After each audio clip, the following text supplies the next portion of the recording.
참 예수님, 오늘은 3월 16일 사순 제2주간 수요일입니다. 오늘 복음에서 예수님께서는 12제자를 따로 데리고 길을 가시면서 당신께 임박한 운명을 알려주셨습니다.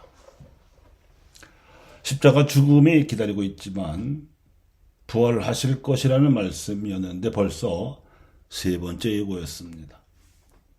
처음으로 예고하셨을 때에는 베드로가 예수님을 꼭 붙들고 반박하였습니다.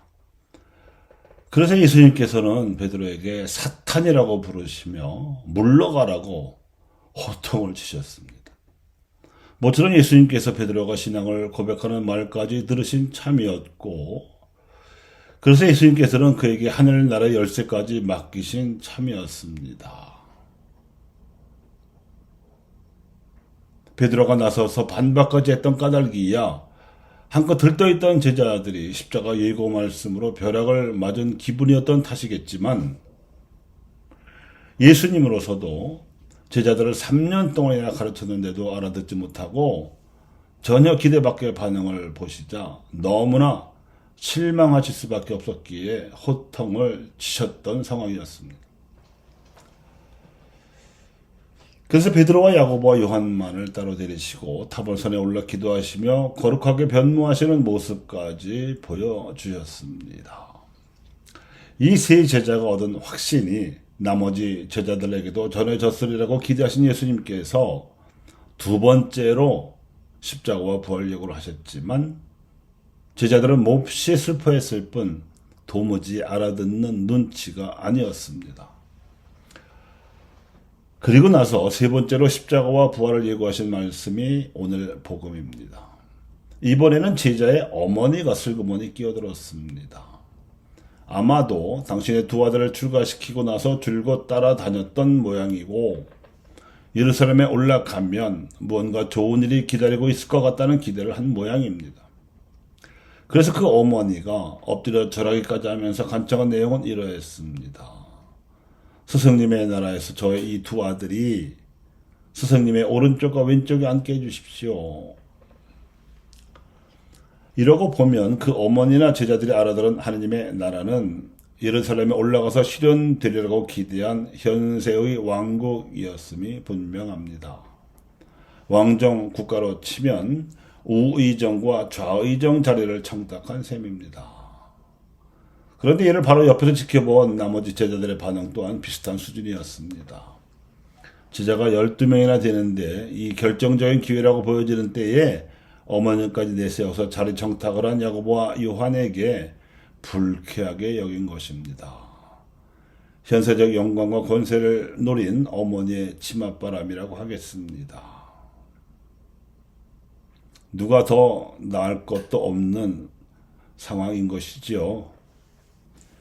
분위기가 이렇게 한심하게 돌아가자 예수님께서는 비장한 각오로 그들을 가까이 불러서 이르셨습니다. 나는 왕좌에 오르러 가는 길이 아니라 죽으러 간다. 너희도 내 제자가 되어 하나님 나라에서 나와 함께 있으려면 죽든지 섬기든지 해야 한다. 마테오는 예수님의 이 유언 같은 말씀 다음에 눈을 뜬 예리코의 소경 이야기를 삽입해 넣었습니다. 마치 부활 신앙애로 눈을 떠야 한다는 메시지로 들립니다. 시대를 500년 정도 거슬러 올라가면 예레미야도 예언자로 한창 활동하던 상황에서 유다 사람들과 예루살렘 주민들로부터 사악한 음모를 받았습니다. 그래서 그는 하느님께 항변하였습니다. 하느님께서 당신의 예언자가 이 부당한 대우를 받기를 바라신 것은 아니었겠습니다만 결과적으로 그에게 닥친 운명은 이렇게 비정하였습니다. 선이 악에 의해 버림받는 지경이 그것입니다. 십자가 운명을 앞두신 예수님의 예형입니다. 세상의 죄를 없애시려 세상에 오신 예수님께서 이런 상황에서 보여주시고 또 제자들에게도 요구하신 처신은 선에 대한 악의 음모가 가하는 십자가의 운명을 피하지 말고 받아들이라는 것이었습니다. 대신 받아들이되 비굴하지 않고 당당하게 받아들이라는 것이었습니다. 왜냐하면 악이 짊어지워준 십자가는 끝이 아니고 끝일 수도 없었기 때문입니다. 그래서 십자가 예고는 부활 예고와 한 묶음입니다. 더 나아가서 생각해 보면 부당한 십자가지만 부활에 대한 희망으로 당당하게 받아들일 수 있는 자세야말로 이미 하나님 나라의 처신이요, 따라서 벌써 그 나라에서 부활에 살고 있다는 표징입니다. 그래서 예수님께서는 골고타 언덕에서 나무 십자가를 짊어지시기 이전에도 공생활 내내 차원이 다른 여러 현실적인 십자가들을 짊어지셨습니다. 부당한 대우를 찾아가며 참아가며 복음을 선포하신 것이지요. 그분을 버틸 수 있게 해준 힘은 부활이요 성령의 기운이었습니다. 사도가이나 바리사이 같은 엘리트 계층으로부터는 노골적인 박해를 받으셔야 했고, 군중들에게는 무관심을 받으셔야 했으며, 제자들에게마저 몰이해의 십자가를 받으신 모습 자체가 그분이 현실 안에서 부활하시는 모습이었으며 우리의 현실적인 부활 교과서입니다.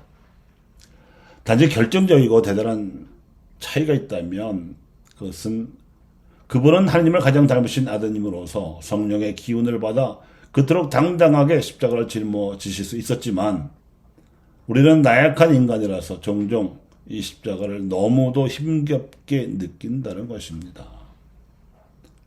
하지만 부활하신 그분이 믿는 이들과 함께 하신다고 약속하신 현정 양식 안에서라면 우리도 그분처럼 성령의 기운으로 능히 십자가를 짊어질 수 있습니다. 아니, 오히려 그분보다 더 큰 일도 할 수 있다고 그분이 장담하셨습니다. 부활하신 주님의 현정 양식의 중요성, 이것이 십자가와 부활 예고가 주는 신앙의 교훈입니다. 감사합니다.